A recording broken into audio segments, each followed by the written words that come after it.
es lo que vamos a tratar de transmitirle hasta llegar un poco a la compilación. Ustedes recuerdan que Viviana ya se los ha dicho, que la semántica es en definitiva describir el significado, es darle significado a los símbolos, a las palabras, a las frases y a las construcciones de cualquier lenguaje, ¿no? Y que cuando se entra este proceso de la semántica, el proceso previo, que era el sintáctico, ya tenía que haber pasado y ser sintácticamente válido. Entonces, cuando hablamos de la semántica, tiene que ver con darle un significado, una construcción del lenguaje. También habían visto con Viviana estos ejemplos en C, donde por un lado teníamos la declaración de un vector y un condicional, o sea, dos instrucciones que desde el punto de vista sintáctico tenía una forma de representarlo. Esto obviamente está pegado a cada lenguaje, donde se definía el tipo, después que ibas a tener un vector. Pero bueno, al momento de darle significado a esta construcción o a esta sentencia, lo que estábamos diciendo en C es que estábamos reservando un espacio contiguo de memoria para un arreglo de 10 elementos de tipo entero y que iban a estar numerados de 0 a 9, ¿no? Lo mismo que en el segundo caso, esa instrucción en definitiva lo que dice es que si se cumple una condición va a ejecutar un resultado y en el caso contrario otro. Entonces esto ya tiene que ver con la semántica, no como está escrito, la forma como está escrito, sino el significado de esta ejecución. Y después le voy a ir explicando como características propias de la semántica. Si nosotros empezamos a ver ejemplos de códigos de programas escritos en lenguajes de alto nivel, ustedes van a ir viendo que cuando empiezan a hacer la ejecución pueden aparecer ciertos errores, y eso tiene que ver porque cada lenguaje tiene su propio significado, ¿no? Cuando se diseña, se le da ese significado a las sentencias y a las condiciones que se tienen que cumplir. En este caso hay un programa simple escrito en C, lo vamos a ver también en Pascal, y vamos a ver que para el mismo caso del mismo código, en un caso hay errores y en el otro no.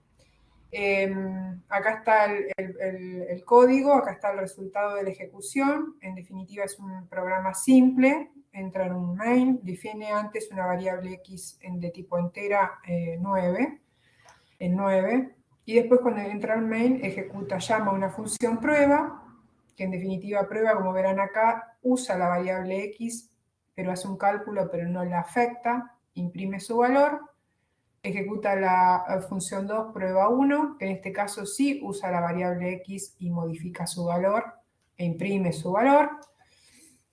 Ahora vamos a ir viendo los resultados, y después hace una prueba final. Cuando entra la primera función, imprime el valor de y obviamente y fue el valor de x, que era 9 menos 1, imprime 8. Cuando va a la siguiente función, a x la modifica, el valor de x era 9, le suma 1, imprime 10. Y después vuelve a hacer la impresión de la variable x y el valor que sale es 10. ¿Por qué razón? Esto tiene que ver justamente por la forma en que C define las variables y el alcance, ¿no? En C es obligatorio la declaración de una variable y su tipo, y tiene alcance global. Entonces, este valor, como es global, se modificó y es el valor que toma para esta impresión. Como esto no sucede en todos los lenguajes, acá estamos viendo un poco la problemática del significado de la semántica, ¿no? Cómo representamos o cómo damos significado a estas diferencias del lenguaje.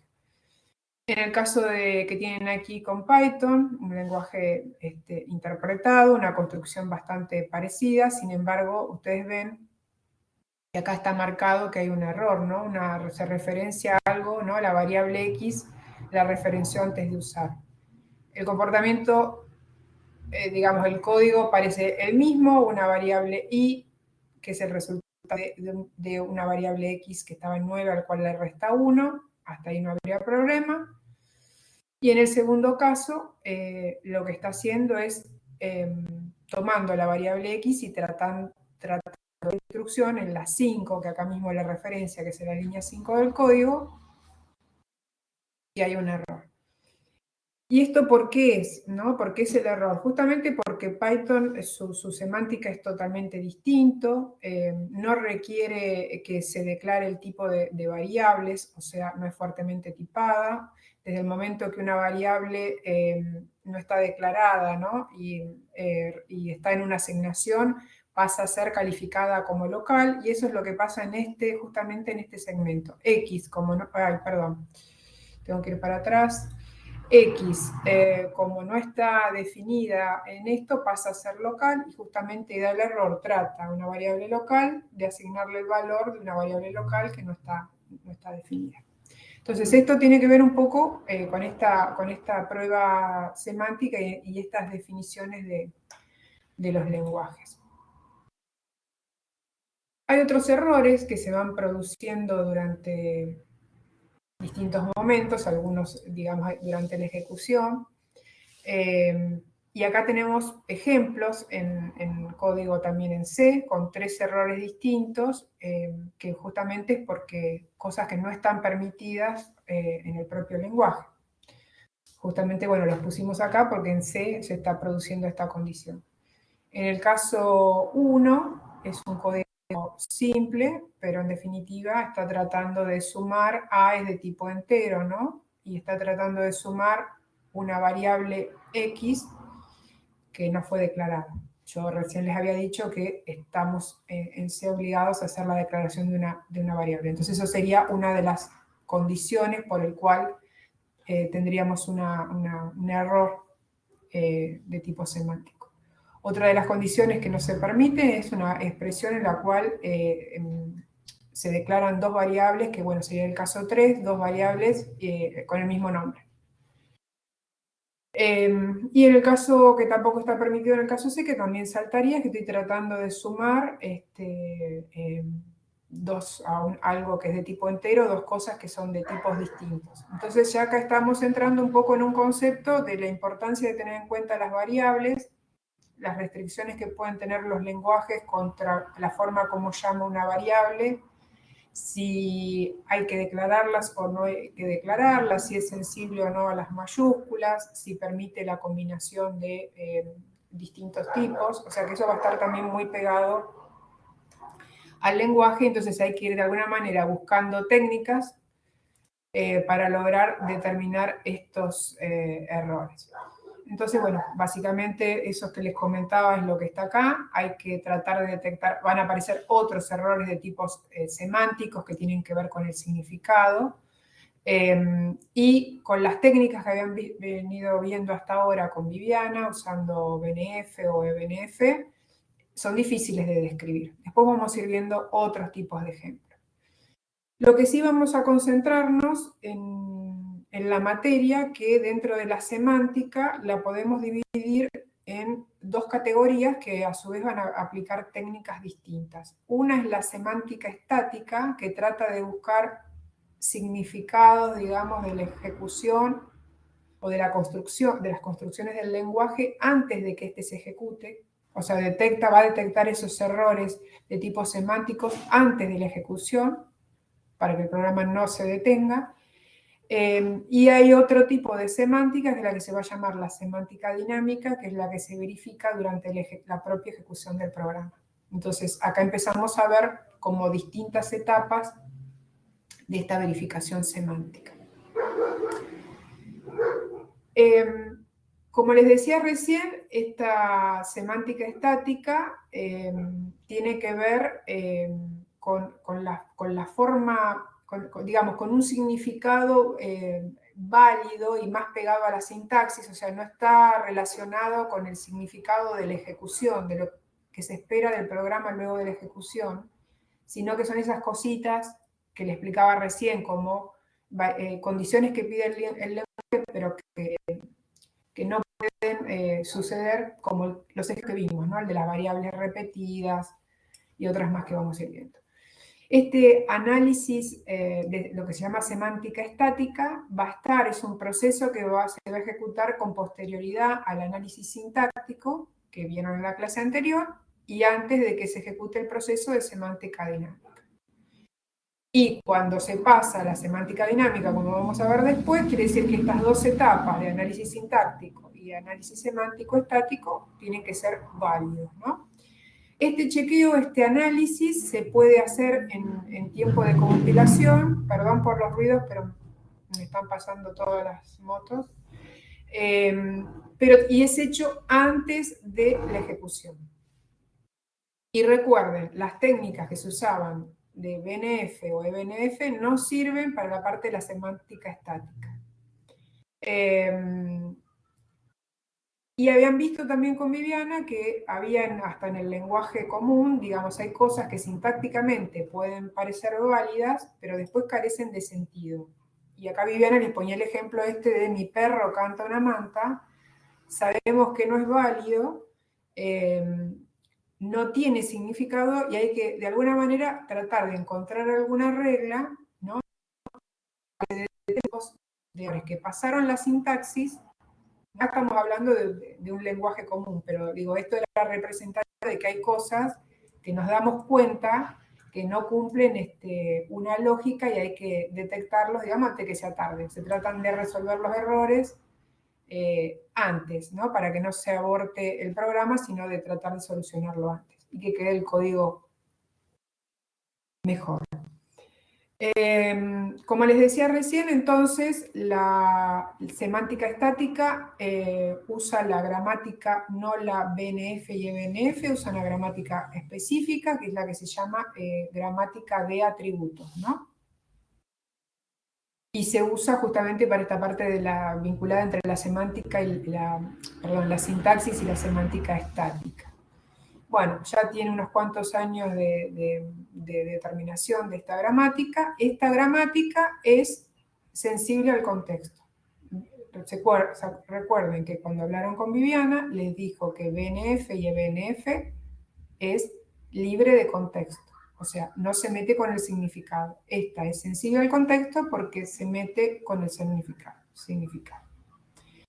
Esta técnica, la de las gramáticas de atributos, después la vamos a ir viendo un poco más cuando hacemos en la clase, pero la usan mucho los compiladores. Después vamos a ver un ejemplo, pero la gramática de atributos lo que hace es que a las construcciones del lenguaje se les asocian lo que llamamos atributos, ¿no?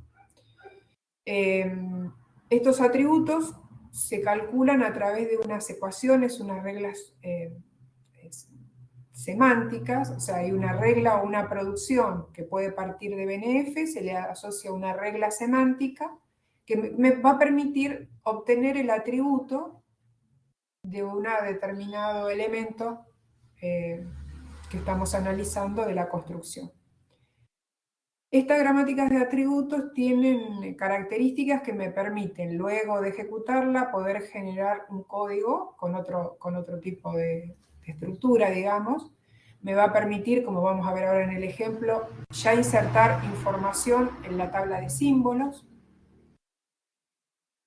Me va a permitir realizar un chequeo semántico, de acuerdo a cómo estén definidas estas reglas, y me va a permitir sacar mensajes de error.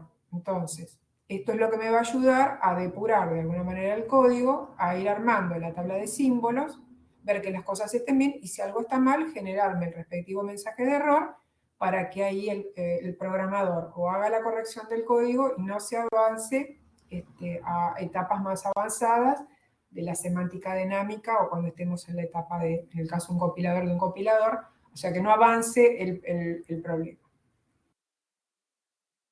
Como les decía recién, se arma la gramática de atributos. Lo que quería aclarar hoy es un concepto que es, las cosas que vamos a ver en la materia son algunas definiciones formales o algunos conceptos generales para que ustedes tengan ideas del comportamiento y de lo que sucede hasta que algo se depura y procedemos a la interpretación o a la compilación. No vamos a entrar en profundidad en estas técnicas porque son técnicas que son muy grandes, o sea, hay libros y apuntes específicos dedicados a este tema y si vamos a entrar en cada una de estas gramáticas o de estos conceptos, no terminaríamos con la materia. Y justamente la materia se llama conceptos de lenguajes y paradigmas, ¿no? Entonces tratamos de hacer un resumen conceptos de cosas que pueden haber visto inclusive en otras materias y ustedes puedan ir aunándolas, digamos. Pero esta gramática de atributo en definitiva se arma con una tabla, como ustedes ven acá, donde de un lado van a tener la regla gramatical, muy parecida a las reglas de BNF y EBNF, y del otro lado una ecuación que va a permitir obtener un atributo, ahora vamos a ver qué son, de esas construcciones. Entonces, en definitiva, es una sintaxis que es parecida a BNF y a BNF, donde vamos a tener, si fuera eso, tenemos terminales y no terminales. Ustedes recuerden que el terminal en una construcción era el último valor, el que ya no había que determinar, y el no terminales era aquel que íbamos en determinadas distintas iteraciones tratando de encontrar su valor terminal final hasta que tuviéramos toda la construcción. Una vez que voy encontrando estos elementos terminales o no terminales, voy a ir descubriendo a través de funciones el atributo que van a tener estos terminales o no terminales a través de estas ecuaciones. Y esto me va a permitir entonces llegar a obtener, aplicando esta gramática, los atributos de cualquier elemento del lenguaje. Y mientras va ejecutando este proceso, va generando, como les decía recién, mensaje de error, va agregando elementos a la tabla de símbolos, si encuentra variables repetidas, las detecta, puede hacer alguna detección de tipo, alguna cierta combinación que pida el lenguaje puede entrar en esta etapa, en esta parte de verificación. Bueno, acá tenemos un ejemplo de cómo funcionaría, digamos, dentro de esta gramática de atributos para un tipo de una declaración. En este caso, el ejemplo que les puso Viviana es la declaración de una variable solo de dos tipos, usando de tipo entero y de tipo flotante. La regla gramatical, yo les dije que es muy parecida a BNF y EBNF. De alguna manera vamos a definir que una declaración de una variable, en definitiva en C, como está escrita. Bueno, C implica que tengo que poner el tipo adelante y después puedo tener más de una variable. Entonces voy a tener una declaración de una variable y esta estructura, el tipo y una lista de variables. En esta construcción de la gramática de atributos es muy similar a BNF, nada más que cambian un poquito los símbolos. Acá abajo yo se los coloqué para que les quede en la gráfica, pero cuando están en algo que es de tipo cursiva, ya nos estamos dando cuenta que es no terminal, o sea que es algo que por distintas iteraciones voy a tener que tratar de averiguarlo. Lo que está en letra normal sería un terminal. Cuando una lista de variables, lista de elementos, se va a usar la coma. Y el dos puntos igual, que es el que se define como, en este caso es una flecha. Entonces vamos a decir que una declaración se define en C como un tipo seguido de una lista de variables. Y después, siguiendo las reglas gramaticales muy parecidas a BNF, voy a decir que el tipo puede tener solamente dos condiciones, que es lo que está acá, ¿no? Que en esta gramática solo se permitían variables de tipo entero y flotante. O sea, ¿qué tipo? Puede ser entero o puede ser flotante. Esta es la otra cosa que no le expliqué, que el OR, o sea, la barra que tenían dentro de BNF, acá no está permitida en esta representación de las reglas gramaticales, se tienen que poner en líneas consecutivas. O sea, que si no barre entrando por tipo entero, va a entrar por tipo flotante. Y después la otra cosa, que es el no terminal que hay que descubrir, el identificador, la lista de variables, puede ser un único elemento, que es un identificador. Recuerden, como siempre lo llamamos, al no terminal le damos un nombre cuando definimos la gramática o cuando se define y así lo vamos a llamar. No hay regla, podría haberlo llamado identificador. O podría haber sido una lista de elementos, o sea, un identificador seguida de una lista de variables. Esta notación que está, de tener un 1 acá y un 2, quiere decir que si yo esta lista de variables La lista 2 estamos sacando el primer identificador, ¿no? Esto quiere decir esta representación. Es otra forma de indicar que la lista de variables 1 es el identificador y otra lista de variables. Resolviendo esto tendríamos todas las posibilidades del lenguaje. Perdón, Y las Vivi, reglas... Sí. que te interrumpa, perdóname. No, los chicos lo pueden ver en una analogía con BNF, en que esto último, lo de la lista var 1, lista var 2, sería una especie de estructura recursiva, una producción recursiva. ¿Sí? Simplemente eso quería comentar. Ah, perfecto, sí, le quedan más dos. Le queda más claro, digo. Bien. No puse a grabar, me parece, ¿no? ¿Vos lo podés ver? Sí, está grabando, está grabando. Ah, bien, lo grabando, pusiste sí. vos entonces. Sí. Ah, menos mal. Ya me había agarrado el ataque. Bien, y por el otro lado tenemos la regla gramática, justamente la semántica. La semántica es lo que va a el atributo, ¿no?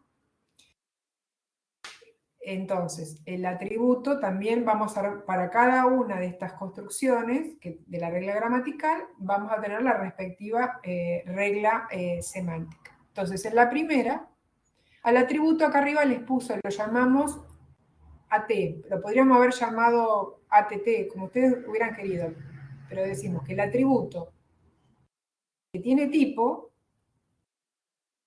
va a ser el atributo de la lista de variables. ¿Qué es esto, no? La lista de variables, lo que estamos diciendo acá, la lista de variables, su atributo es tipo. Entonces, quiere decir que el atributo de tipo, que va a ser entero, ¿no? El atributo de tipo, si es entero, va a ser el de la lista de variables.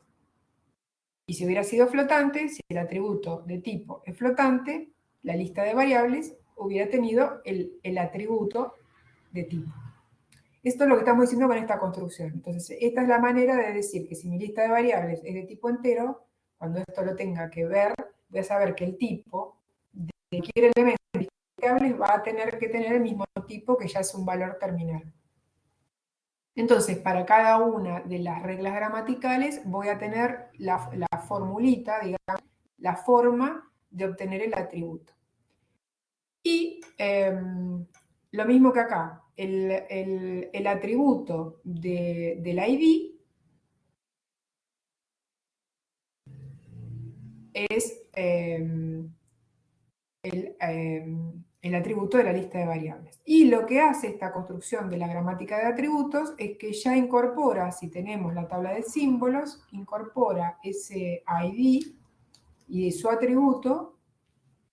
El ID seguramente ya lo tenemos de antes, agrega el atributo de ese identificador a la tabla de símbolos. Entonces, durante esta etapa, lo que se hace es también no solo terminar de construir la tabla de símbolos, sino que parte de esa verificación que si un elemento ya en la tabla de símbolos está, va a dar un error y nos va a agregar el segundo y de alguna manera va a saltar para que eso se solucione y así va a detectar otras condiciones que le impone el lenguaje. Entonces usa la gramática de atributo para ir depurando un poco más el lenguaje. Y en la gramática de atributos también se usa, como lo que vieron con BNF, con Viviana, lo que sería el árbol sintáctico atribuido, que es el mismo árbol sintáctico al cual se le van agregando en el recorrido estos atributos. O sea que ustedes van a tener, como ven acá abajo, la regla gramatical y le va a ir sumando a medida que lo hace las reglas semánticas, ¿no? En este momento es cuando, bueno, va a ir detectando los errores y completándolo. Bueno, en este ejemplo, y podrán ver, bueno, si se cumple, ¿no? Si la instrucción cumple. Bueno, creo que esta PPT estaba animada, pero bueno, parte de una declaración que es de tipo un float ZT en C. Ustedes recuerden que esto cuando empieza a analizarlo va tomando los lexemas, busca de blanco a blanco o a símbolo para ir tomando las distintas palabras. Y empieza a hacer la verificación. Un flotante, ustedes saben que tiene en esta declaración, la tienen acá, es un tipo y una lista de variables. Y ya tenían qué tipo lo tienen definido como flotante. Bueno, y acá me parece que me está faltando algo. No sé si se... A ver, lo voy a ir avanzando porque me parece que hay algo que no se está viendo bien. Me debería haber aparecido... Bueno, hay algo que se corrió. Lo ven, acá me debería haber aparecido... Me falta una variable, no. Está bien, ¿no? Sí. No, me parecía que me faltaba algo acá, perdón. Bueno, entonces lo que voy a ir haciendo es ir tomando de esta declaración, que es un float ZT, va a ir dividiendo tenemos por un lado es tipo y por otro lado la lista de variables. Cuando va tipo, machea y va a ver que es de tipo flotante y verifica cuál es el tipo, o sea, el atributo de tipo y ya coloca que es flotante. Y cuando va a la lista de variables empieza a ejecutar el mismo proceso. Ya sabe que el atributo de la lista de variables es mismo el atributo de tipo y empieza a ver el proceso de los elementos. Los elementos toma un identificador seguido de una coma por una lista de variables, donde el primero es un elemento, la variable z, añade z y tiene el tipo del identificador, y lo mismo hace con t. Entonces, de esta manera, creo que ahí me falta una parte de que agrega la otra a la lista de variables. Esta era la parte que faltaba, perdón, voy a retroceder. Entonces, durante esta etapa va verificando la estructura y va detectando a su vez los errores y añadiendo los elementos a la tabla de símbolos. Bastante parecido de lo que ya habían estado viendo con Viviana. Bueno, esto es hasta acá lo que tiene que ver con la parte de la semántica estática, ¿no? Es antes de la ejecución y hasta en compilación, digamos, antes de ejecutarlo. La semántica dinámica ya tiene que ver con el significado de ejecutar este lenguaje de programación, las determinadas sentencias y construcciones. Y el efecto lo vamos a ver durante la ejecución. O sea que esto ya nos va a dar una idea de que por donde pase el programa, ya sea que después vamos a ver si es interpretado o compilado, vamos a ver por dónde pasa la ejecución de un programa y se verifica durante la ejecución. Pero hay cosas que van a saltar antes. Y recuerden esto siempre que vamos a ejecutar un programa, va a ser ejecutado si las etapas previas que esté correcto la sintaxis y la semántica, esos procesos ya pasaron, ¿no? Y el resultado de la ejecución, si todo, digamos, sale bien y esto es correcto, en definitiva, como resultado de la ejecución, voy a terminar teniendo la devolución del valor del ejecución, ¿no? En el caso en C, un entero de un array de notas de 10 elementos, voy a obtener el valor de esos 10 elementos en el array. Entonces recuerden entonces esta diferencia. Uno es previo a la ejecución, el otro es posterior a la ejecución. Lo que tiene la semántica dinámica es que es complejo mostrarlo y mostrarlo con notaciones formales, como veníamos viendo anteriormente, con gramáticas y con distintos métodos, porque muchas veces es difícil predecir primero el comportamiento que va a tener el programa, determinar cuál va a ser la relación real entre la entrada y la salida, o qué pasa si ese programa se ejecuta en una determinada plataforma, ¿no? Entonces ya es difícil en ejecución explicar lo que va a suceder. Entonces, no es fácil tener métodos para describir esta semántica dinámica, para darle este significado dinámico, o sea, durante la ejecución, y no hay herramientas estándares tan fáciles y claras y con diagramas sintácticos o el uso de gramáticas, como vimos anteriormente, para esta parte darle significado a la dinámica. Entonces, esto requirió que durante años hubo gente abocada a estudiar, a tratar de buscar distintas soluciones, y aparecieron distintas técnicas, ¿no? Distintas técnicas que las vamos a ver, se las vamos a mencionar como para que tengan un pantallazo general, pero nuevamente les digo, no vamos a entrar en cada uno porque cada una es una problemática en sí. Pero lo importante de esta es que vean que se aplican distintas técnicas y que, digamos, los investigadores han tratado de buscar distintas opciones para tratar de resolver. No encontraron algo general que sirva para todos, ¿no? Entonces, algunas son las que llamamos complejas, que son la axiomática y la denotacional, que esta es formal, pero bastante compleja.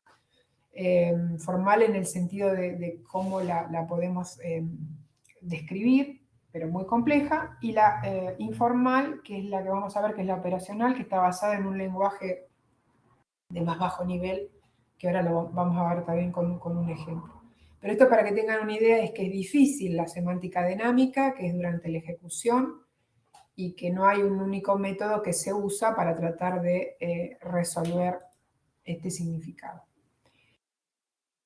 La axiomática, como su nombre lo dice, parte de un axioma, parte de algo que consideramos que es verdad y que se utiliza para verificar estados y condiciones, ¿no? Y se ve al programa como una máquina de estados donde hay un estado previo y una instrucción provoca un cambio de estado.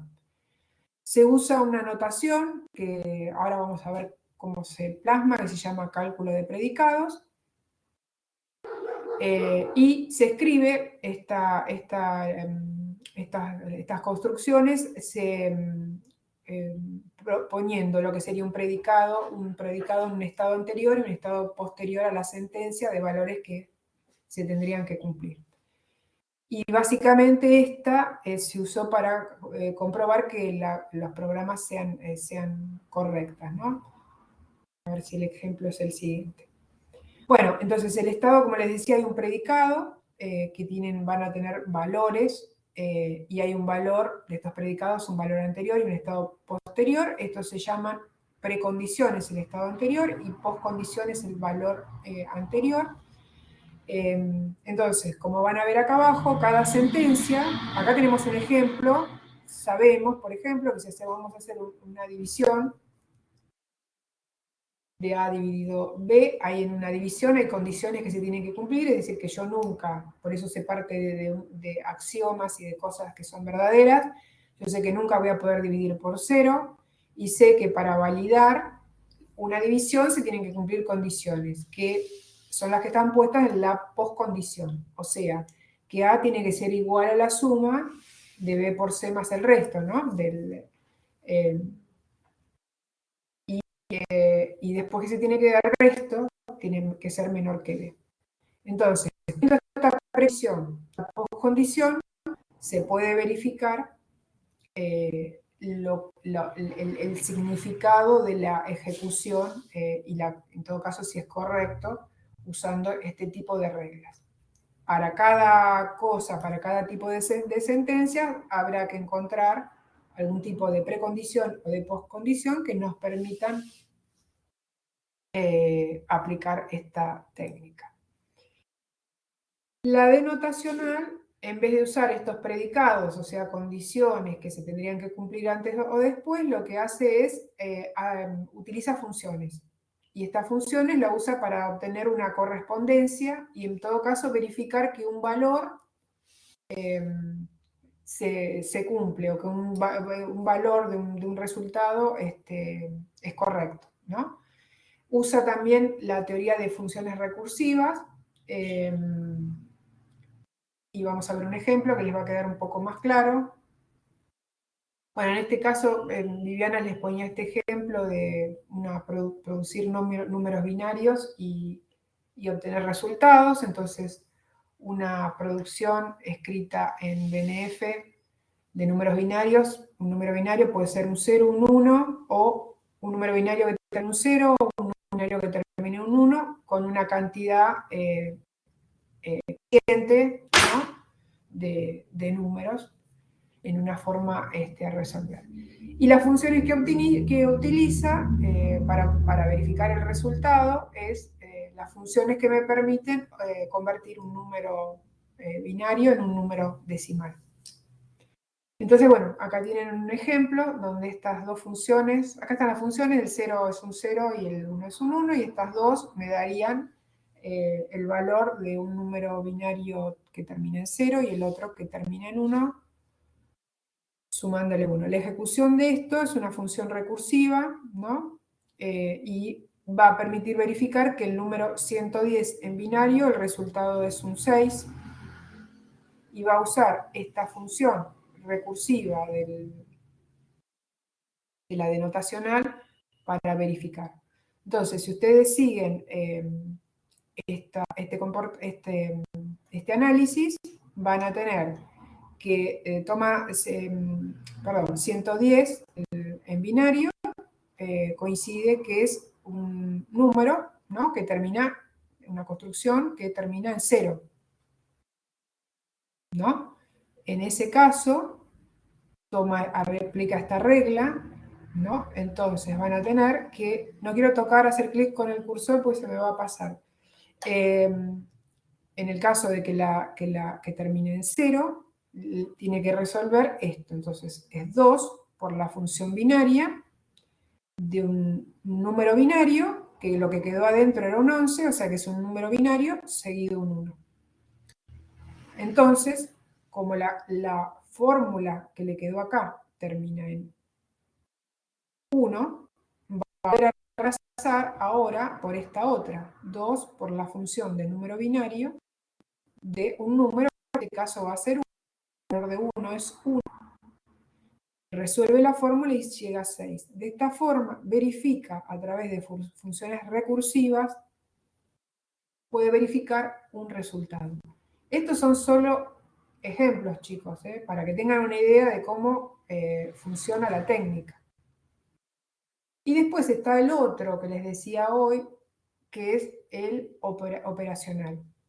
Y el operacional, ¿se acuerdan que le había dicho que era un método más informal y que en general hablábamos de que algo es informal cuando se basa en algún lenguaje más informal o de más abajo para tratar de explicarlo? Creo que con Viviana también había visto que si yo uso el lenguaje castellano para explicar otro lenguaje es un método informal y que me puede llevar a errores, pero bueno, se basan en otro un poco de más bajo nivel, por eso dicen que es informal.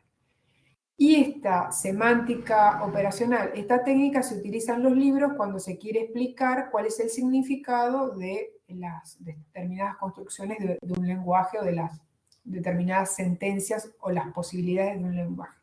Se usa en ese caso la semántica operacional, ¿no? Bien.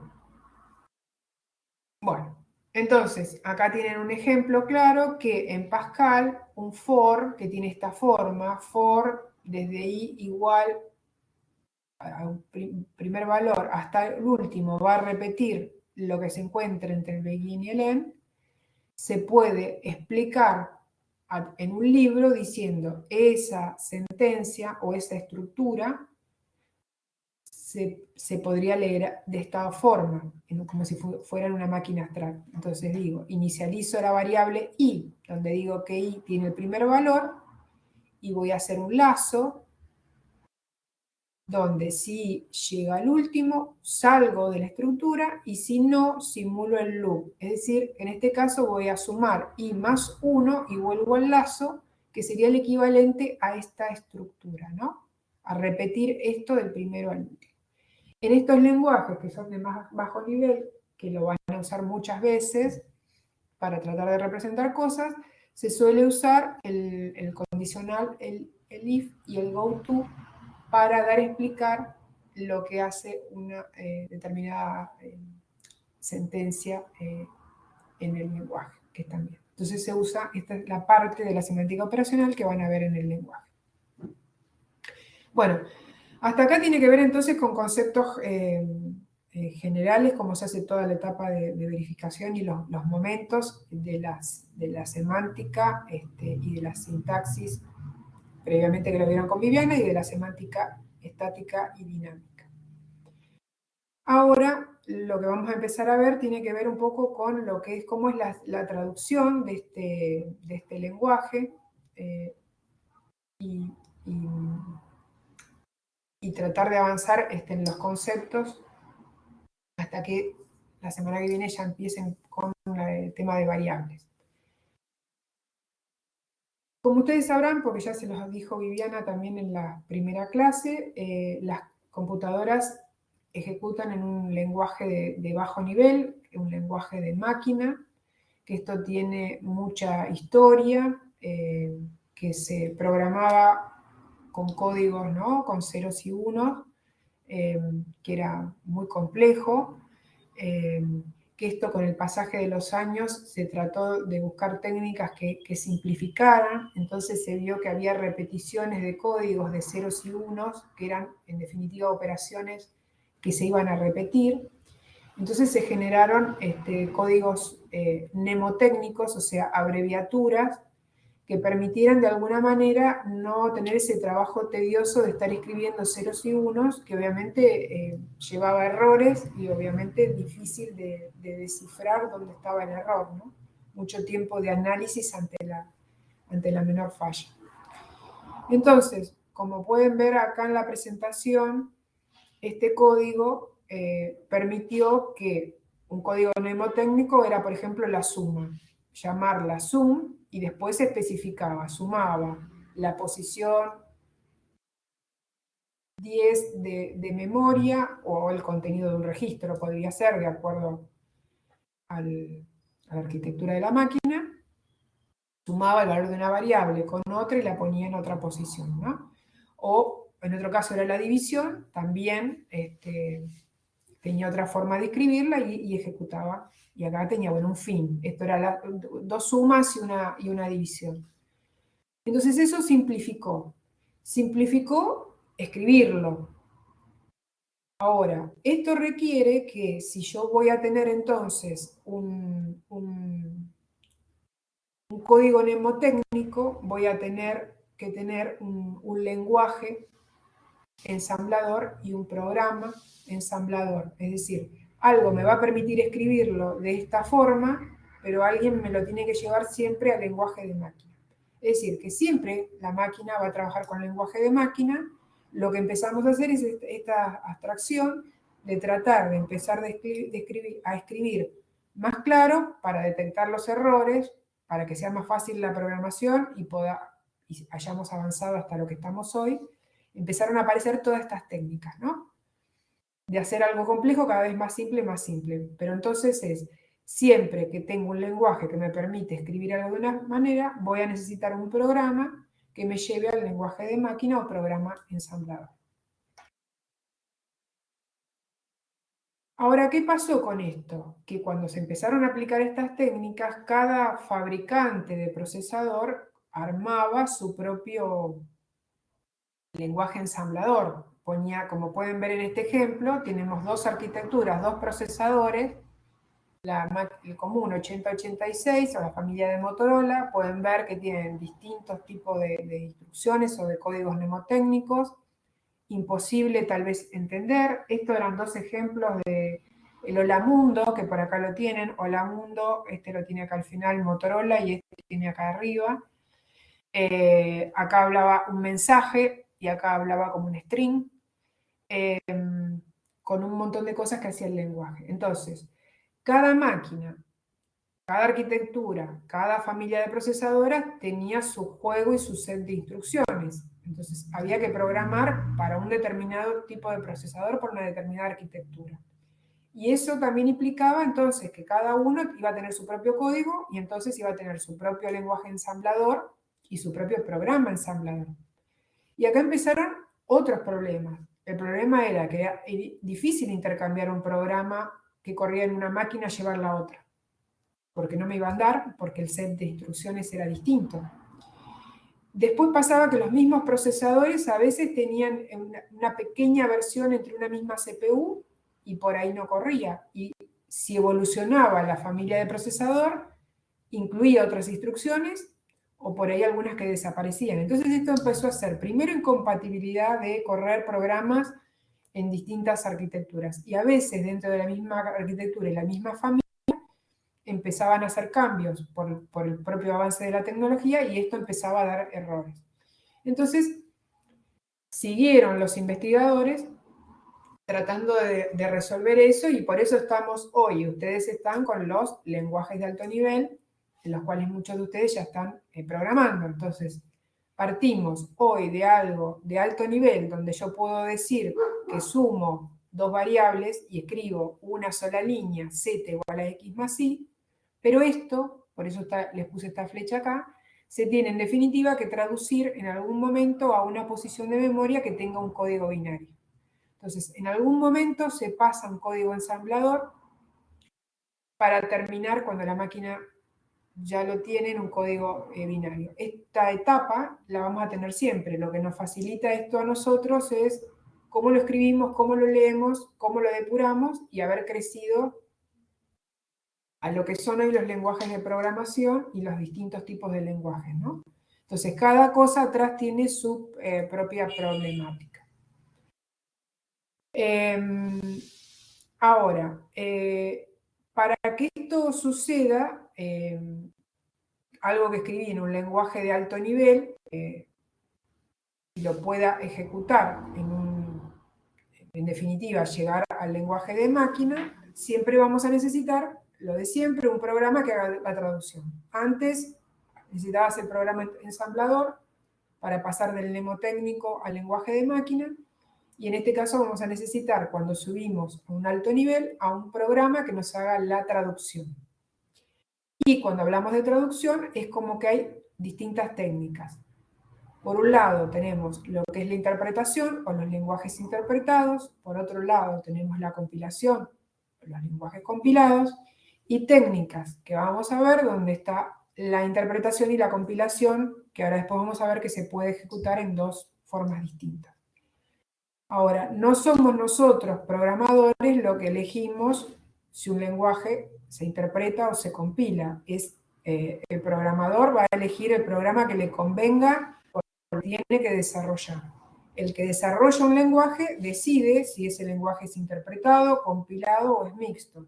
Y nosotros usamos y nos atenemos, digamos, a lo que hace ese programa y a la forma de usarlo. No es decisión nuestra. Entonces, como todos los casos, en la interpretación tengo un programa que va a estar escrito en un lenguaje interpretado. Muchos, no sé ustedes con qué estarán programando, pero bueno, acá hay algunos ejemplos: PHP, Ruby, Python, Basic, hay un montón.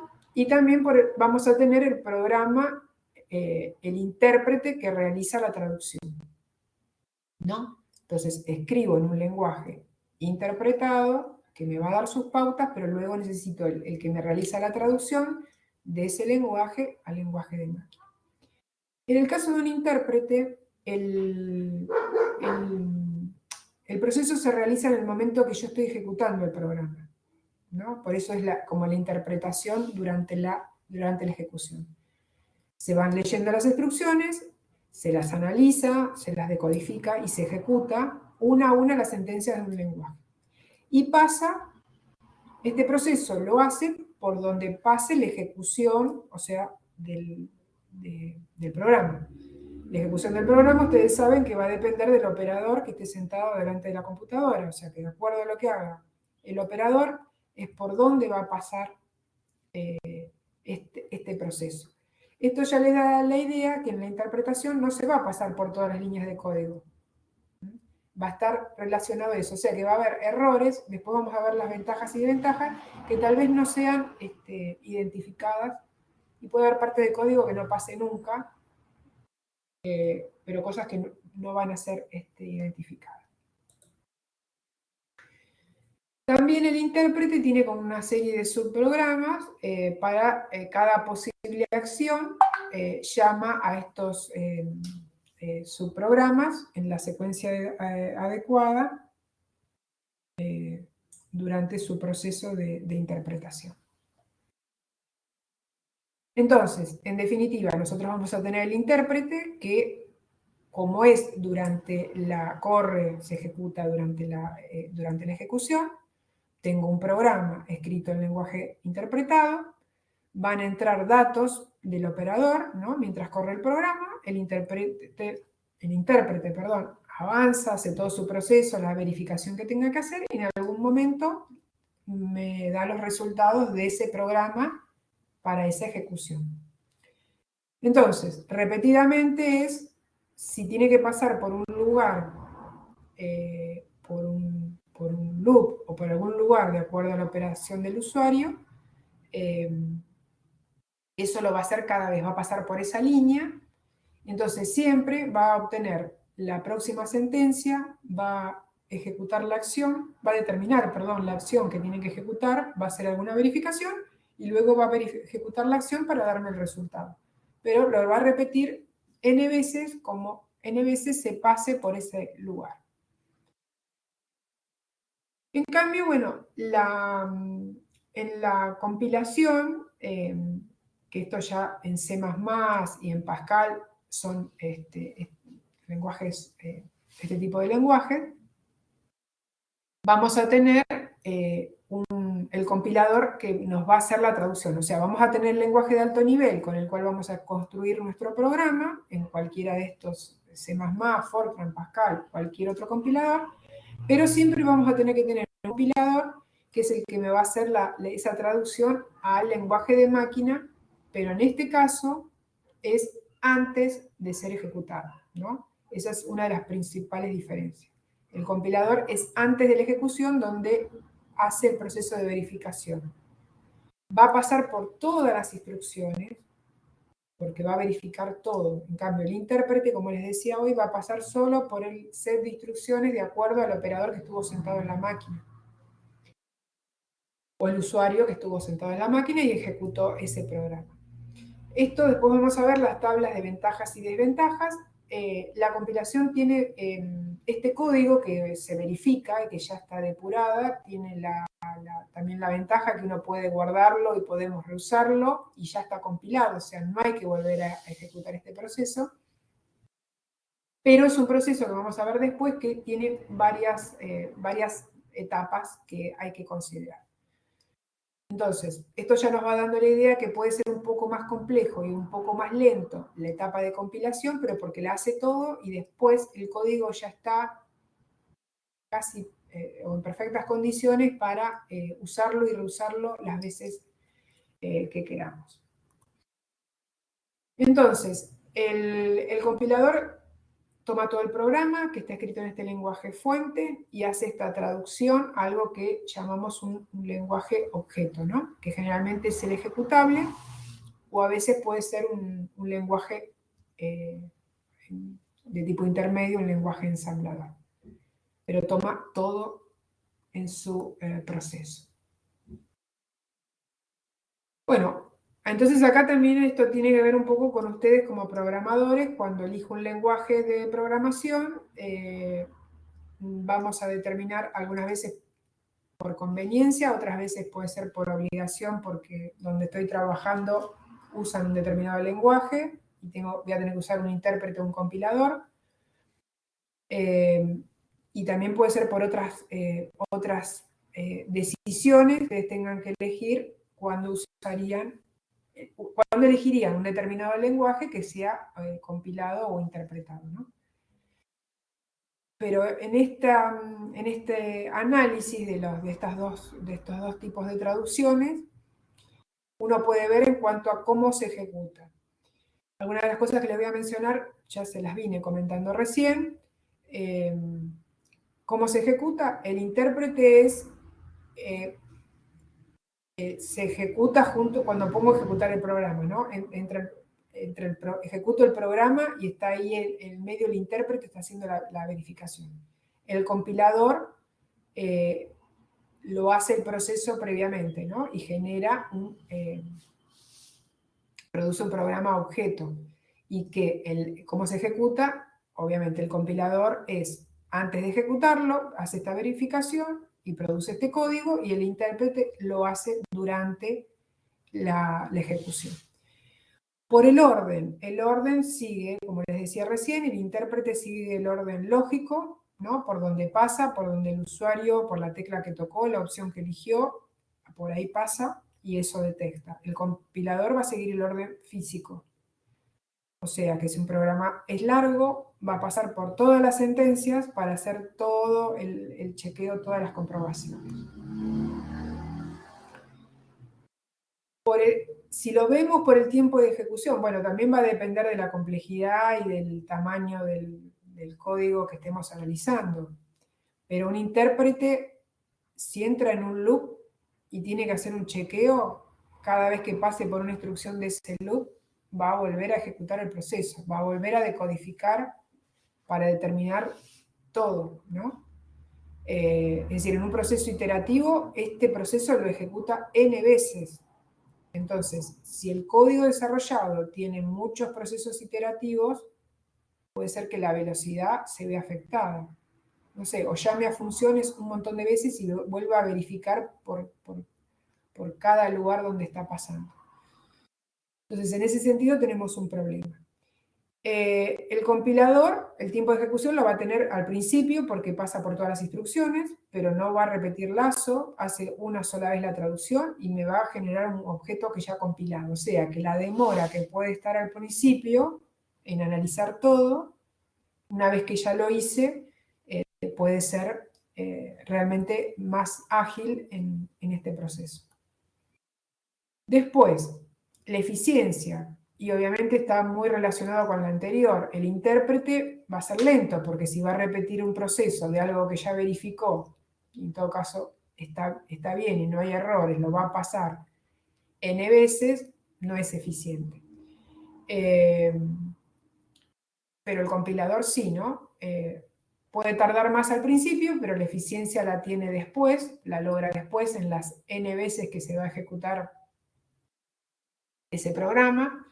Y obviamente ya tiene un código que es más eficiente porque está más cercano desde el punto de vista del hardware, porque ya fue compilado, entonces va a ejecutar más rápido. En ese sentido, podemos decir que en la eficiencia es mejor el compilador.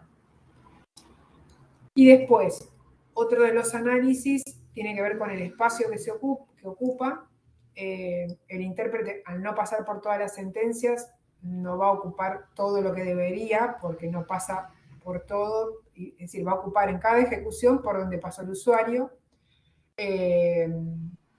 Y en el caso del compilador, sí, ¿no? Y acá lo que tenemos que tener en cuenta es que cuando pasa por todas las sentencias y como las sentencias las va ya dejando más en código de máquina, como esto se empieza a escribir de otra manera, unas sentencias empiezan a abrir, ¿no? A desglosar en n sentencias para dar el significado a ese, no sé, piensen en un while, eso se abren más sentencias y eso a su vez ustedes lo llevado a un lenguaje de máquina, eso crece, ¿no?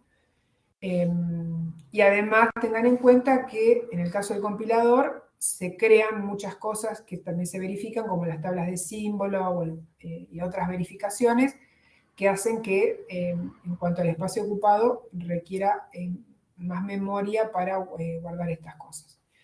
En cambio en el intérprete la sentencia queda en su forma original y se vuelve a repetir ese proceso. Así que bueno, esto en cuanto a la característica del espacio. Y bueno, en cuanto a lo que tiene que ver con detectar errores, como vieron en uno de los primeros ejemplos, había un ejemplo de Pascal, donde cuando saltó el error del intérprete ya les decían que en la línea 5 estaba el problema de haber intentado referenciar una variable que no estaba definida, y claramente para un programador es más fácil ir a esa línea de código y solucionar ese problema y pasa. En cambio, en el compilador, cualquier referencia de error ya se pierde dentro en el código fuente, ¿no? Y imposible ubicarlo, y ahí es donde, bueno, empezamos los programadores a agregar impresiones o comentarios o verificaciones para tratar de encontrar errores.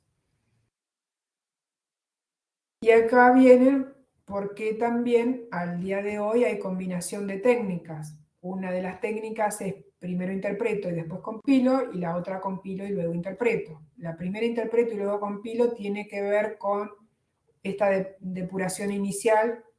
Les decía el ejemplo hoy de Python. Si yo ejecuto, puedo combinar de alguna manera estas dos técnicas, puedo de alguna manera solucionar rápidamente encontrándolo en una determinada ubicación para luego pasar a algo que compilo. Esta es una de las explicaciones del uso de esta técnica combinada. Tengamos en cuenta que la interpretación y la compilación pura son como dos extremos, y que en la práctica muchos lenguajes combinan estas dos técnicas. Entonces, en el primer caso me permite reportar errores, que es el de primero interpreto y después compilo, y después tenemos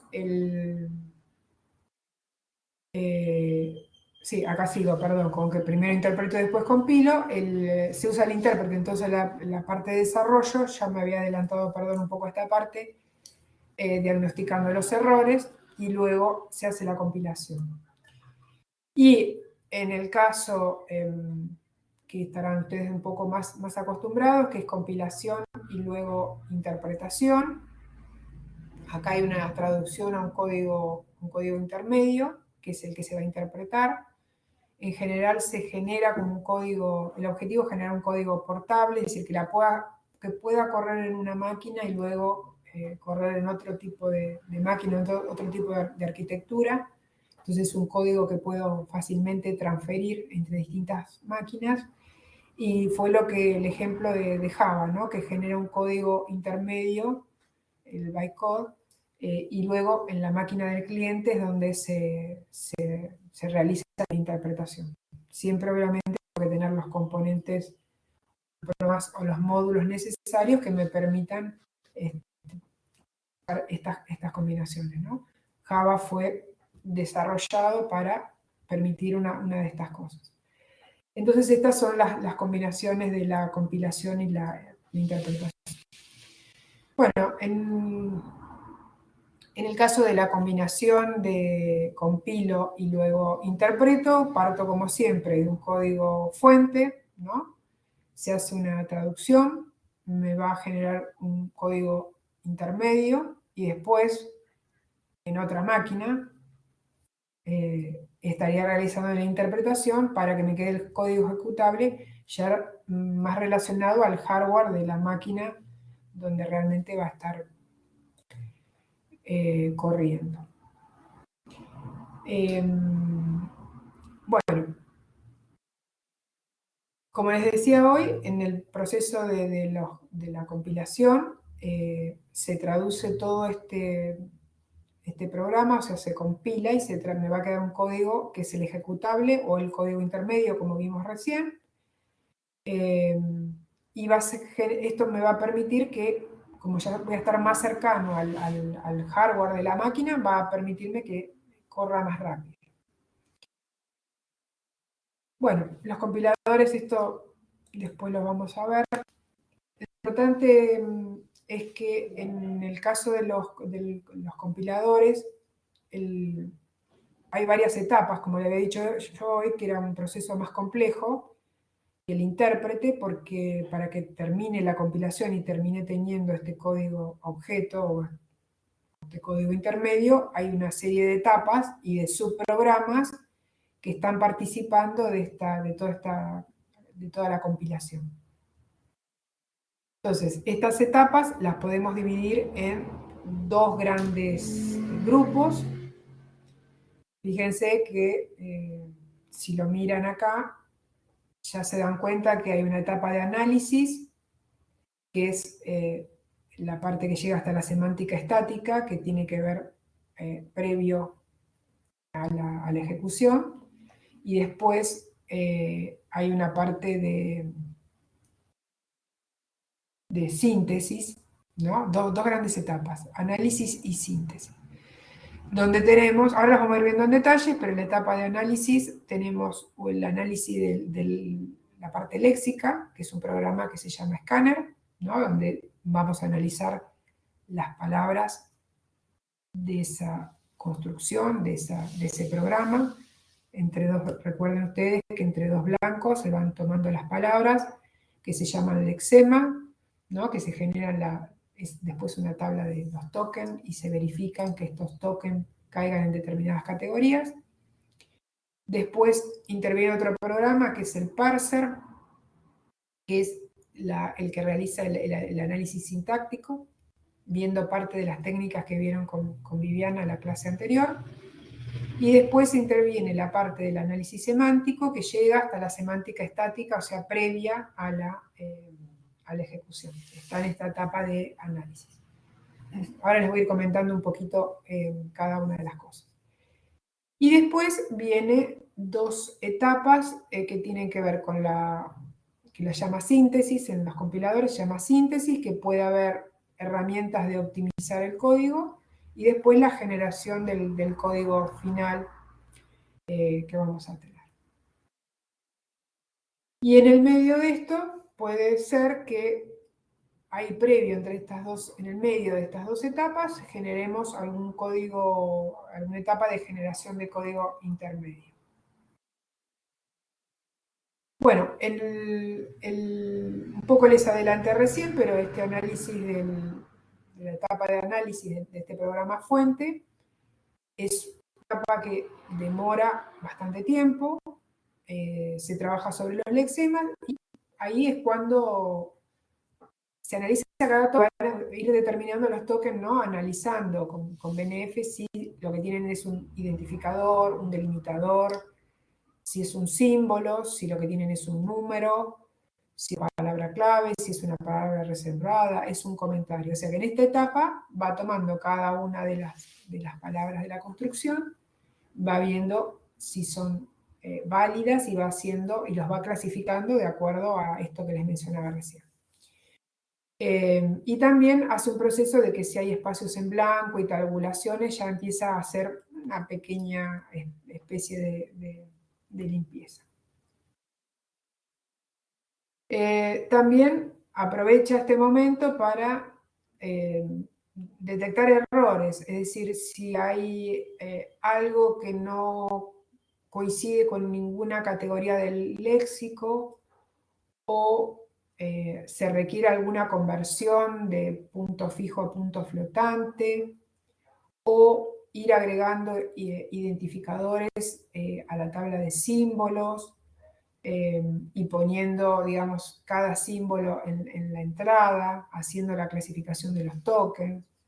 En definitiva, va a ir descubriendo y armando toda esta etapa previa para entrar allá a la siguiente etapa del análisis sintáctico. Bueno, acá tienen un ejemplo de lo que haría el escáner. Ustedes, ¿qué hace? Recibe una instrucción. Y acá tienen dos ejemplos, dos instrucciones. En un caso son dos expresiones, en un caso suma variables y en el otro caso hay una constante, perdón, suma no, hace una operación, una expresión con variables. En el otro caso es parecida, pero tiene ya un valor constante. Pero bueno, este analizador léxico,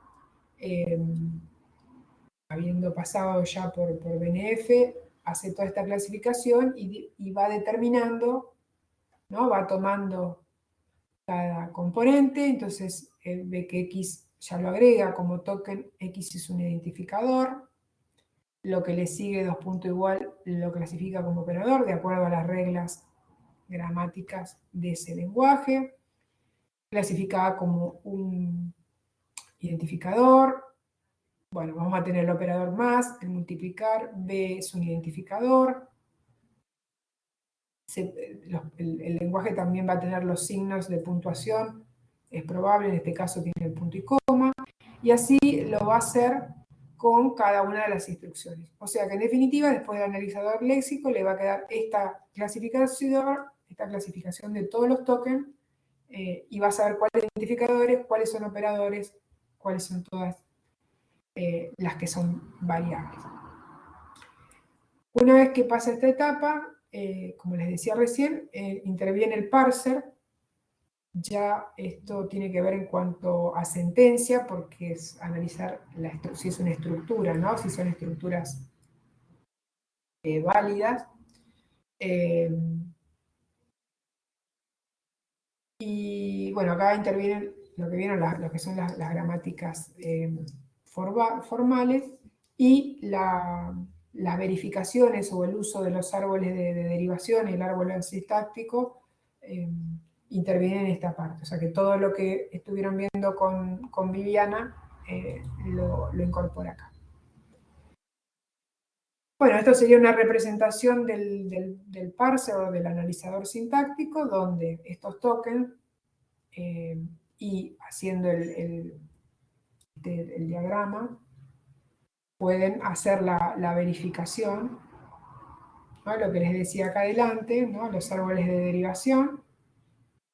Pueden ver lo que ya estuvieron. No me voy a detallar porque es lo mismo que vienen haciendo siempre, pero bueno, en definitiva van a tener sentencias que van a tener, hay sentencias de dos tipos, como les decía recién, y por un lado van a tener la que es totalmente con variables, que la van a tener acá del lado izquierdo, y en el otro lado es que ya tiene un valor constante, que es esta. Entonces, esta parte de los árboles de derivación es el momento que se usa acá, cuando pasa por el parser.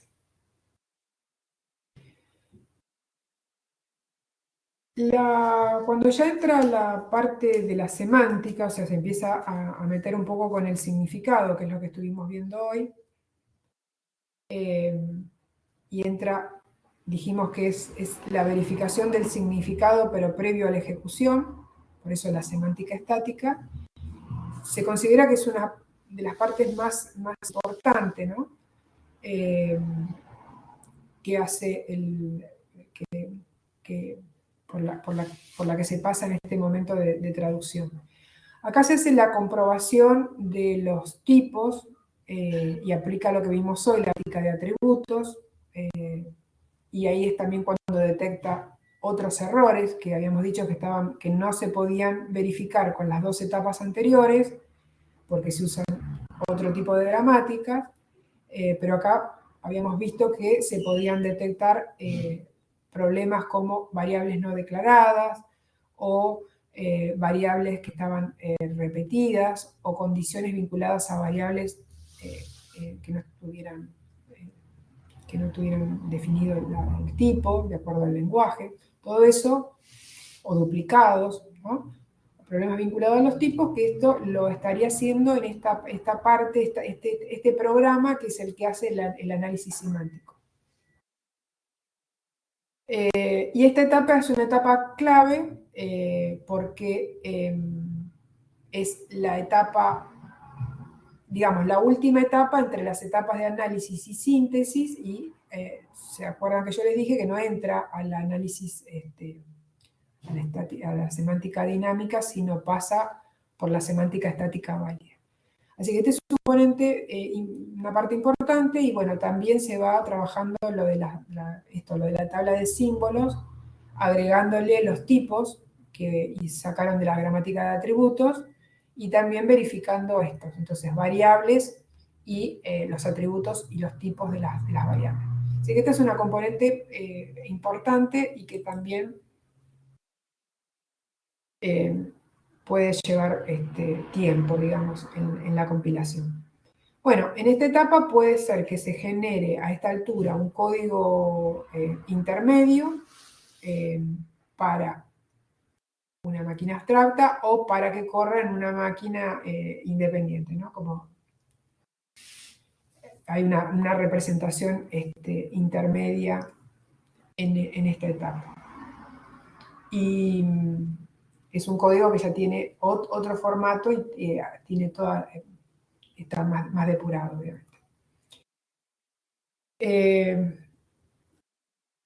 Este código intermedio se usa en una técnica, yo se los voy a decir así simple porque no vamos a entrar en detalle, pero este código intermedio es escribir esa misma codificación de otra forma y lo que se espera es que baje el nivel de la codificación, o sea, que sea fácil de que yo pase a este otro código intermedio y que a su vez cada vez facilite la traducción. La forma más habitual de generar un código intermedio en esta etapa del compilador es con una técnica que se llama el código de 3 direcciones, es tratar de llevar todo al formato de una expresión general donde digo x es igual a y, un operador z, y que a su vez permite lo que hoy también les había mencionado, que se usa mucho, los bucles, usar condicionales, o sea, usar los condicionales simples y los saltos. Entonces, lo que se hace en esta etapa del código, porque lo que hay que llegar es a un código más cercano a la máquina y hay que hacer esta etapa de traducción, ¿no? Estamos deshaciendo lo que les decía al principio, ¿no? ¿Se acuerdan ustedes que les decía que teníamos un número ceros y unos? Se pasa a un código mnemotécnico, eso se pasa a otro código, pero en algún momento tengo que volver al de la máquina. Entonces, cuando llegue una estructura que es un while y que la puedo escribir como está acá, simple, de alguna manera la tengo que deshacer para llegar a un código que cada vez se parezca, cuando termine de hacer la traducción final al código de máquina, sea más simple. Entonces, este código es el código que se llama el código de tres direcciones, porque, bueno, en definitiva es como que va a tener 3 operandos, que los llama A, B o C, y algún operador binario, ¿no? Algún operador que una esos B y C, usando sentencias que se permiten condicionales simples, o sea, se puede usar los if y se pueden usar los saltos. Entonces, si analizamos esta línea, ¿cómo la podría escribir? Bueno, acá hay una forma que dice, bueno, acá sería el while una condición, ¿no? Repito, si A, en definitiva ya lo estoy diciendo, si A es mayor que 0 y B es menor que esta otra expresión, voy a ejecutar algo, ¿no? Bueno, acá está escrito a propósito complejo para que después veamos cómo se podría llegar a depurar. Entonces, lo que decimos, que si A es mayor que 0, me falta verificar esta otra parte del AND, ¿no? Entonces acá hace un goTo a una línea 2. Si no, va a ir a una línea 3, que en este caso sería la siguiente instrucción. Donde tenemos la etiqueta 2, dice que una variable T1 es A por 4, la variable T2, que la va a llamar a esto, va a decir que es T1, o sea, A por 4 menos 5, resuelve esto, y acá vuelve a poner otro condicional. Si B es menor que T2, va a ir a ejecutar lo que sería esta componente, ¿no? La que llama L4. Y en L4, lo que está haciendo cuando lo llame, dice que T1 es B por A la variable T2 dice que es T1 menos 10, le asigna a A el valor de T2 y devuelve, ¿no? Vuelve a ejecutar esto porque es un while, ¿no? Vuelve a L1. Entonces, acá están viendo que esta es una forma de escribir un while en forma simple con un código de 3 direcciones donde pongo que una variable es igual a algo usando esos condicionales. Pero ya también nos estamos dando cuenta que esta forma de esta traducción puede haber quedado un poco compleja para el compilador. Pero son formas de ir acercándonos más al lenguaje de máquina.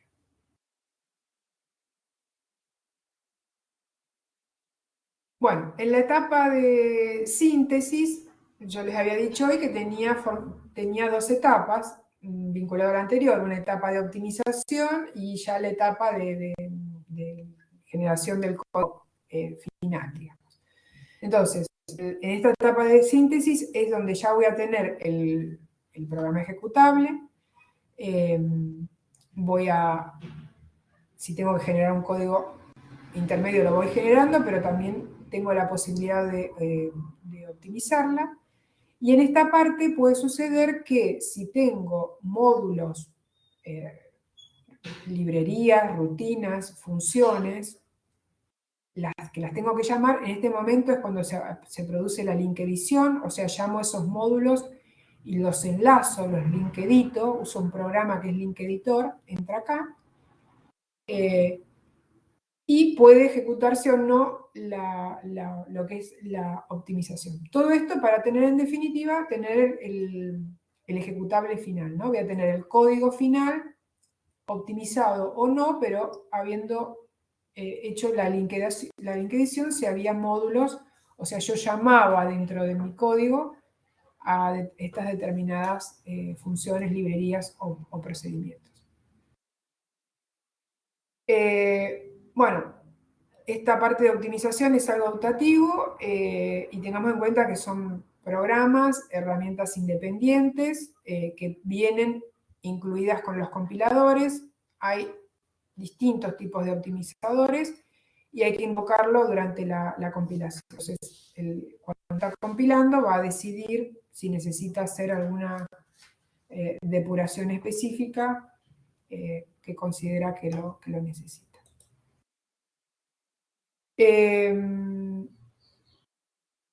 Para esta optimización hay una serie de técnicas, como le decía recién. Van a buscar la que esté disponible de acuerdo con el compilador que está usando, pero puede ser que esté para mejorar la velocidad de ejecución o el tamaño del ejecutable,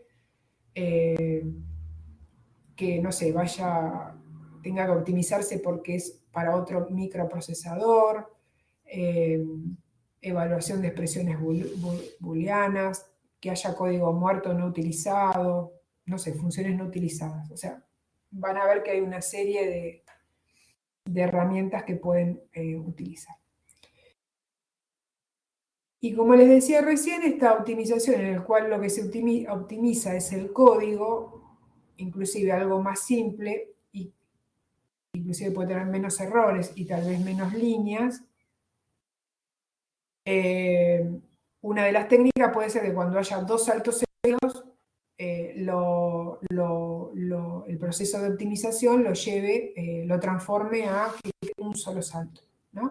Entonces, cuando se ejecute ese respectivo módulo de optimización, vamos a tener algo más simple. Directamente, en vez de hacer algo tan complejo, donde para cada cosa hacíamos un goto, directamente lo resuelve por uno. Fíjense que en este caso es que si A es al revés, es menor, no cumple la condición, o sea, ya uno no cumple,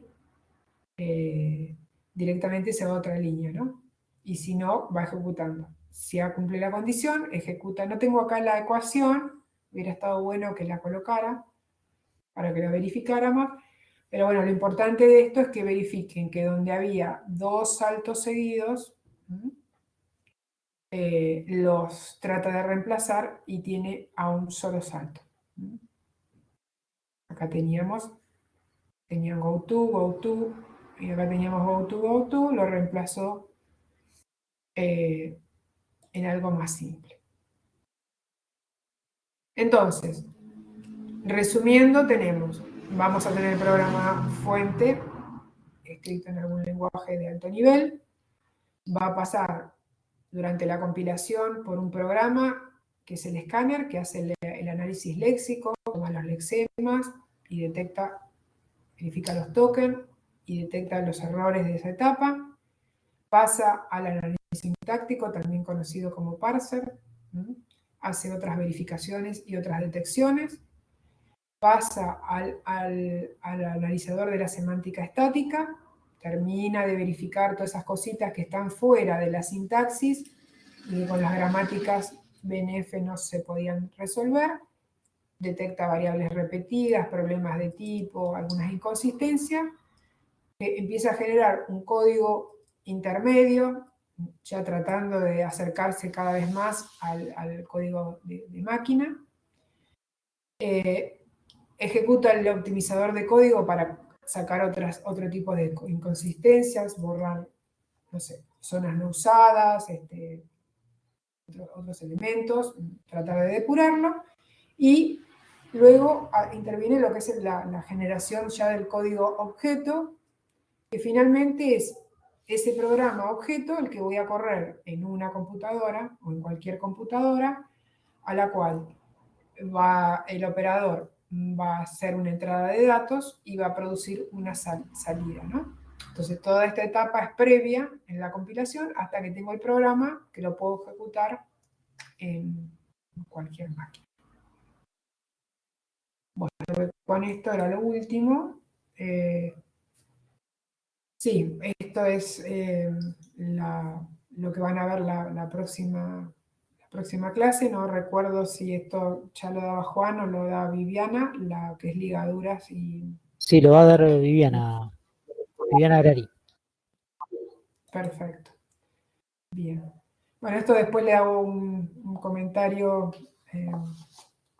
Recuerdan que la clase... Acá, Juan, si querés... Bueno, si no, deja, te voy a decir que si no cortaras la grabación. Como vos quieras, Viviana. Bueno, igual yo ahora cuando termine, cuando dejo de compartir cualquier cosa, lo cortamos.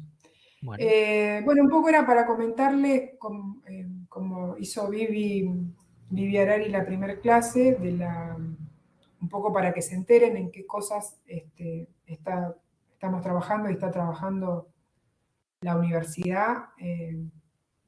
No sé si lo conocían, hay un programa que es el programa eBasura, un programa que tiene que ver con los residuos electrónicos y los problemas de contaminación y toxicidad, que empezó siendo un proyecto de la Facultad de Informática y ahora es un programa de la universidad.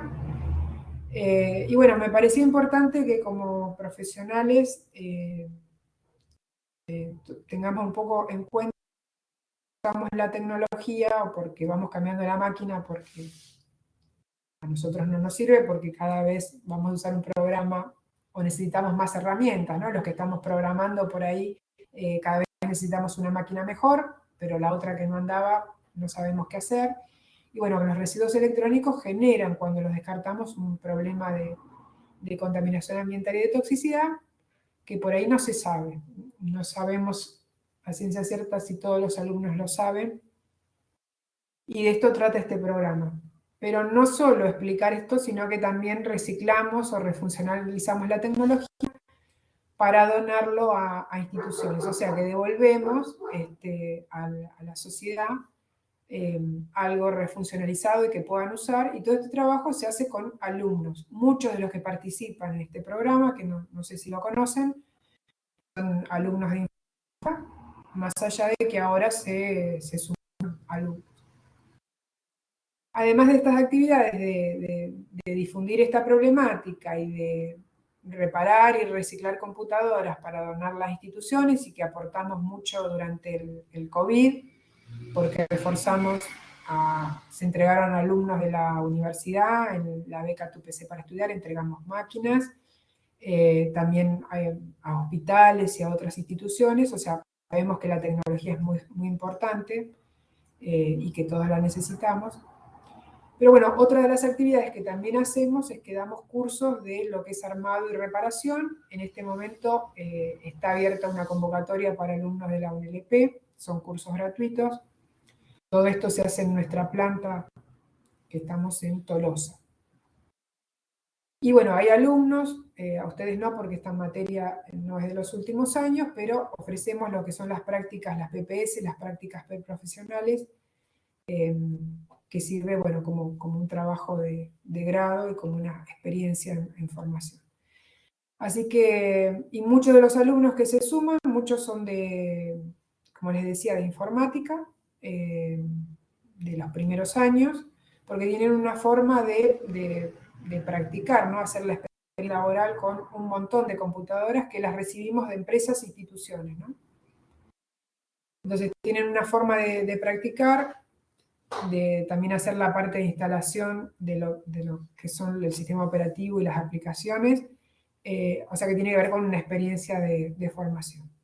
Y cada tanto hacemos convocatorias de voluntariado o de extensionismo o de becas de experiencia laboral, así que si en algún momento les interesa también sumarse a algún tipo de esta iniciativa, bienvenidos, estamos todo el año trabajando. Esto un poquito como para cerrar la idea y contarle esta otra de las cosas que se empezaron haciendo desde informática y crecieron hasta estar en la propia UNLP ahora.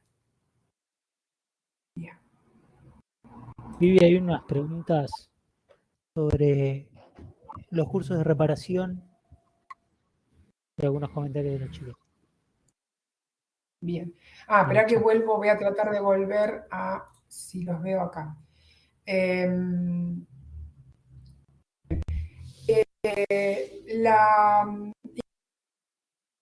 Si lo buscan, se llama programa e-basura, e-medio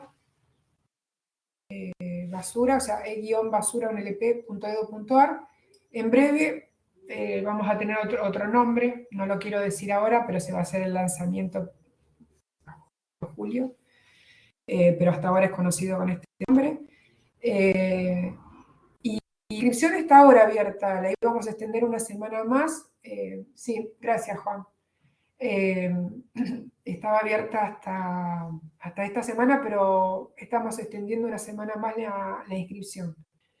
Si nos siguen por ahí por las redes, cuando hay convocatorias a voluntariado, a sumarse como becarios. Este año y el año pasado incorporamos varios becarios que se suman, y bueno, las becas por ahí de la universidad no son muy altas, pero por ahí a ustedes les sirve para tener una experiencia más cercana a una máquina, o a ver muchas máquinas, porque tecnología entra todo, digamos, es muy variado, entra de muchas empresas, entonces tienen una forma de ver como mucha tecnología y de probar, y de que otros estudiantes o otros más avanzados de ingeniería o de otras carreras también les van explicando. Entonces es como que pueden practicar, aprender y a veces cobrar una pequeña beca.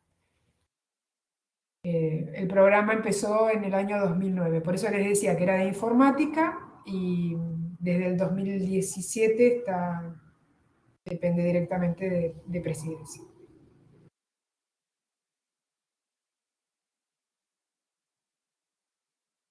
Ahí hay una pregunta al late. A ver. Sí, ingeniería tiene un programa. Sí, hemos tenido con el LATE, con la Facultad de Ingeniería, hemos tenido vinculación en otros años, digamos. Hubo un momento que cuando dependía de informática, como participaban como coordinador alguien de ingeniería de este programa, ¿no? Y hemos tenido una interacción a veces nos han pedido máquinas, pero ellos están más abocados a adaptar los dispositivos, tengo entendido. Pero sí, cualquier vinculación es bueno. Se imaginarán que, bueno, estamos desbordados de pedidos con esto del COVID, y también la falta de recursos de las familias. Diariamente la cantidad de pedidos es terrible, ¿no? No podemos atender la demanda con lo que llega. Por eso es importante la difusión y llegar a más empresas. Así que bueno, esto para comentarles un poquito más, para cerrarle la idea que Viviana les comentó también en la clase anterior, el proyecto de Vivi, que también hemos interactuado con muchos de los proyectos de informática. Así que bueno.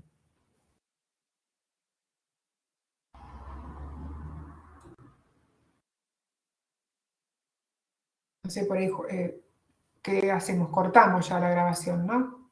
Sí, no sé si algún chico tiene alguna pregunta para hacer, y si no, ya Creo que estamos en Pues ya condiciones es la de hora, sí, ya finalizar la llegamos. clase, ¿no? Sí, sí, ya casi estamos en 2 horas.